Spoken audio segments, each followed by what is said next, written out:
He kōna ipurangi tēnei nā te reo irirangi o Aotearoa. Kia ora. Welcome to In Case You Missed It. Ko tāne tōku ingoa. Time to tahuna te ahi with a look at what's been happening here in Aotearoa and overseas. Well, the East Coast has had more than its share of bad weather. It's been relentless. On Sunday, Tairāwhiti's state of emergency was lifted following a few days of heavy weather. Locals were relieved the rain didn't reach the forecasted levels, but what did fall has still wreaked havoc on the region. It has seen more than its average yearly rainfall in less than 6 months. Slips and damaged roads continue to be a common sight. Even the soil in Te Tairāwhiti was first labelled as resembling porridge. Now it's more like melted ice cream. And those are the words of a principal scientist at the Gisborne Council. Sheesh, ka aroha, kia kaha i te whānau.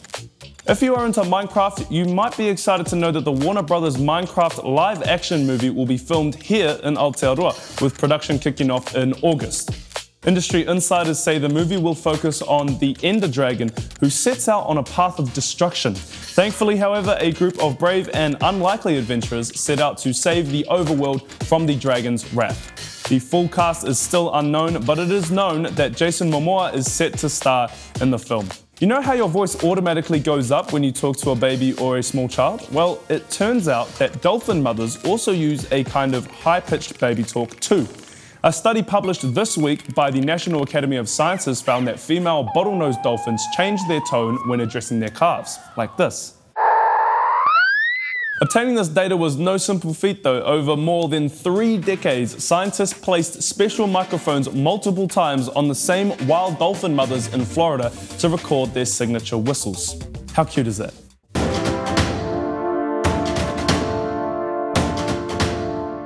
From outer space to somewhere a little closer to Earth now, one man that has spent his career in pursuit of the ultimate high is AJ Hackett. And it was this week back in 1986 when this flying Kiwi made headlines around the world when Hackett leapt from the Eiffel Tower. The bungee pioneer meticulously planned the 110-metre leap.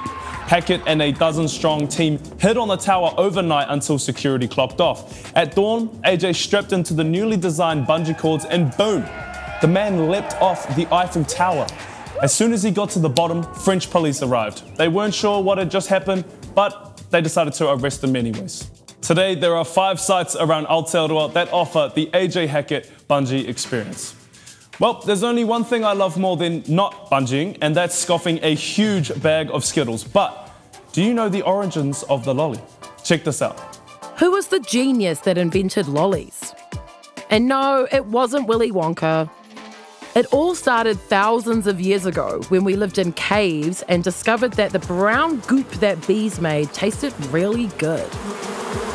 And that's when humans discovered their sweet tooth.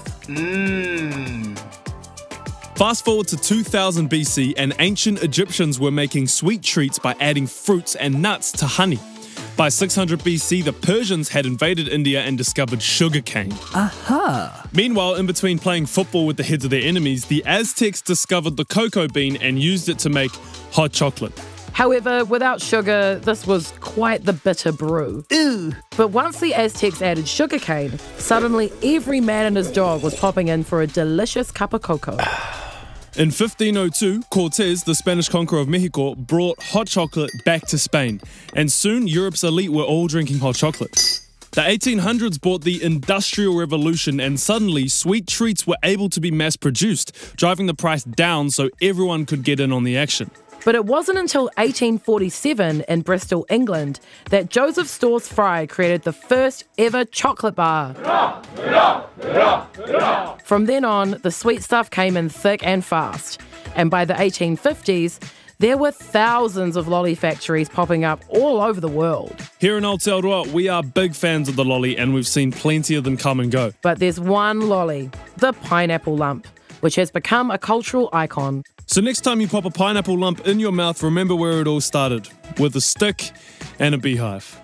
And finally, in the world of music, there's been unprecedented demand for Taylor Swift's tickets to shows in Sydney and Melbourne, including from Swifties willing to cross the Tasman to catch Taylor in concert. So, more Aussie dates have been added to her Eras tour. Well, that's us for this week. For many of you, this is the start of the school holidays, so enjoy. But we will be back again next Friday. Thank you so much for joining us. He kona. I'm dreaming